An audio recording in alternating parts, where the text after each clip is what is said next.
Hello, and welcome to Tobin Daily. I'm JNS Editor-in-Chief Jonathan Tobin. Thanks for joining me for another discussion on the most pressing issues in the Jewish world. Please like, subscribe, and give us good reviews when you listen to the show. Now let's get started. After 11 months of second-guessing, sabotaging, and undermining the Israeli effort to defeat Hamas, President Joe Biden doubled down on his administration's policy that has been so beneficial to the terrorists. His declaration that Israeli Prime Minister Benjamin Netanyahu was not doing enough to secure a deal to release the remaining hostages taken by Hamas on October 7th was very much in line with the entire tenor of Washington's approach to the conflict. Coming in the wake of the announcement that 6 of the remaining hostages had been murdered, including one American, Hersh Goldberg Poland, in cold blood by Hamas, the implication pointed to Netanyahu's supposedly tough stance on the negotiations as the cause of their deaths, and not the diabolical intentions of their Hamas captors. This is entirely outrageous. Blaming Netanyahu for the murders of the hostages, whether implicitly or directly, is giving Hamas a pass for its latest act of barbarism. Hamas is a genocidal criminal organization that has rejected every ceasefire proposal since the initial pause last fall.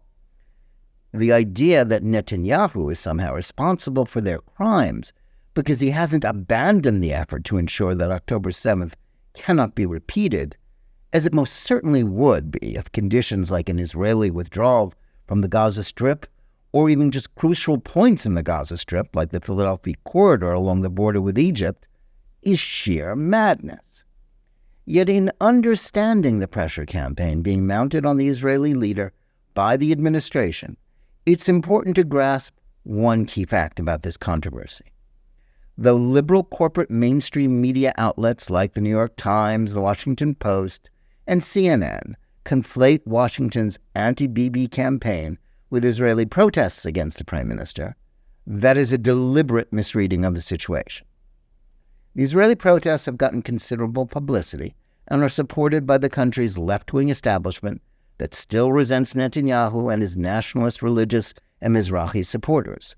They want a hostage deal, apparently at any price, even if it wouldn't mean freedom for all of the captives. And they also want Netanyahu out of office. Biden and Vice President Kamala Harris share the latter objective, and in principle, they want the hostages freed. But their motivations are very different from those of most of Netanyahu's domestic critics. What they want is an end to the war against Hamas, and they want it for 2 reasons. Part of the impetus for U.S. pressure on Netanyahu is purely political. Since the opening weeks of the war, the Democratic Party has been badly split on both the issue of support for Hamas, for Israel, and the objective of eradicating Hamas, which Biden initially endorsed after October 7th, and from which he has been gradually backing away ever since. Both when they were promoting Biden's since dropped bid for re-election and the coup that replaced him with Harris, the leadership of the Democratic Party has behaved as if unifying their party is the primary goal. By that, they mean keeping their intersectional anti-Israel left wing on the reservation, rather than opposing the ticket because of what they perceive as the administration's insufficient hostility to Israel. To that end, they have expended considerable effort to appease the anti-Semitic, pro-Hamas Arab voting bloc in the swing state of Michigan. They have also signaled left-wingers elsewhere, including the pro-Hamas mobs on college campuses, that in Biden's words have a point, and according to Harris, should be heard. Pro-Israel Democrats have made their peace with this because they share the objective of defeating former President Donald Trump in November and can point to the continuing flow of U.S. military aid to Israel, even if it is being slow-walked rather than expedited. That notwithstanding, above all, the goal for Washington is to end the fighting in Gaza and preclude the outbreak of a full-scale war against Hezbollah in Lebanon at almost any cost. The sooner the guns are silenced, the quicker they can put the whole issue behind them and preclude losing the far more numerous pro-Israel voters in the American political center in the election. But their motives are not entirely about the November election. The position of Biden and Harris is just as much a function of the guiding ideology of the foreign policy pursued by former President Obama, who clashed with Netanyahu because he was an obstacle to his most important foreign policy goal, appeasement of Iran and a realignment of the Middle East away from America's traditional allies in Israel and Saudi Arabia. That was the chief reason for the decision to bow to Tehran's demand and conclude the 2015 nuclear deal that guaranteed that Iran would eventually get a nuclear bomb. The same policies were behind Biden's efforts to revive that deal, which Trump abandoned in 2018, to exert a maximum pressure campaign on the Iranians to force them to abandon their nuclear ambitions. That was cut short by the election of Biden in 2020.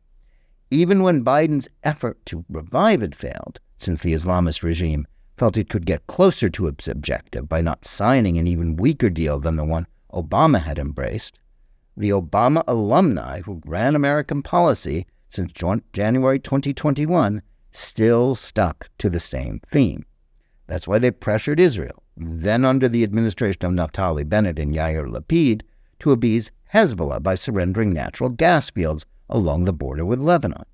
They also removed the Houthis in Yemen from the list of foreign terrorist organizations and forced the Saudis to abandon their war against them. That's a decision that has come back to haunt the West in the form of the Houthis' successful interdiction of international shipping in the Red Sea and the Horn of Africa. And they are now prepared to allow northern Israel to be depopulated by Hezbollah's incessant firing of rockets and missiles rather than take action that might offend the terrorist group's masters in Tehran. On top of that, they're still holding on to the myth of the two-state solution to the conflict between Israel and the Palestinians. That would repeat the catastrophic mistakes that led to the creation of a Hamas terrorist state in Gaza by replicating the situation in Judea and Samaria, directly endangering the existence of what would be left of Israel after a repartition of the country to create yet another Palestinian state. Though the vitriol being spewed against Netanyahu and his domestic opponents may seem in sync with Biden-Harris policies, it's easy to see that the American objectives are not shared by the overwhelming majority of Israelis, including many, if not most, of those demonstrating against the Prime Minister. Many Israelis have taken to the streets in the wake of the discovery of the bodies of 6 hostages murdered by Hamas. They are now demanding a hostage deal now, and blaming the lack of one on Netanyahu. It may seem as if they are operating from the same talking points as Biden and Harris, but that assumption is entirely misleading. At this point, Netanyahu's domestic opponents fall into 2 categories. On the one hand are hostage families, who are desperate for Israel's government to do anything to retrieve their loved ones. It should be understood that those who have spoken out against Netanyahu do not represent all of the families. Some of them have supported the Prime Minister's stand, in which he seeks to balance the obligation to ransom the hostages with the need to protect the country's security and, by extension, the lives of 8 million other people, in addition to those who remain into the hands of the October 7th murderers. But the latter has gotten little attention from the leftist-dominated Israeli press or the international media. The hostage families are entitled to say what they want, no matter how over-the-top their rhetoric. Who among us wouldn't trade the world, let alone a victory for Hamas, to secure the return of our loved ones? But what must be understood is that Netanyahu's political opponents have essentially hijacked the demonstration. Their goal is simple: ousting Netanyahu from office and reversing the outcome of the November 2022 Knesset elections. Their disingenuous complaints about the government's since-abandoned plans for judicial reform, responsibility for the October 7th disaster, or simply being too concerned about preventing Hamas from surviving and striking again to agree to a hostage deal at any price, were all a pretext to their wanted result. That doesn't mean that even many of those demonstrating against Netanyahu share Biden and Harris's worries about offending anti-Semites in Michigan, or their goal of appeasing Iran and creating a Palestinian state. As even the New York Times conceded in an article last week, these positions are utterly rejected by mainstream Israeli opinion, including many of Netanyahu's political foes at home. Outside of the long-since marginalized far left, even those Israelis who loathe Netanyahu oppose the Biden administration's positions on ending the conflict in such a way as to enable Hamas to reconstitute and resupply, via the crucial border with Egypt, itself after a ceasefire.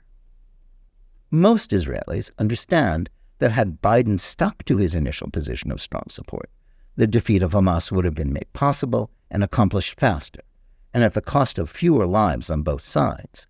And they also realize that pressuring Netanyahu, and not Hamas and its enablers in Qatar and elsewhere, is part of the problem.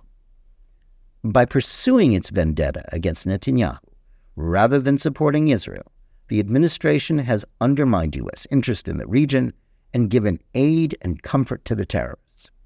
Rather than supporting Israelis or the hostages, Biden and Harris are sticking to Obama's failed formula for the Middle East that has already cost so many lives in Israel, Gaza, Lebanon, and Yemen. In doing so, they may think they are bolstering their party's election prospects and achieving Obama's long-sought ambition for a realignment in the Middle East. But that has nothing to do with saving the hostages or bringing peace to the region. Thanks for listening. Please remember to tune in every day for Jonathan Tobin Daily Edition and every week for Think Twice, my full-length JNS TV program. Whether you're listening to us on Apple, Spotify, YouTube Music, or any of the other podcast platforms, or on the JNS YouTube channel, please like and or subscribe to JNS, click on the bell for notifications, and give us good reviews. Please write to us at editor@jns.org and let us know where you listen or watch the show and what you think about it. And remember, keep reading and thinking for yourself.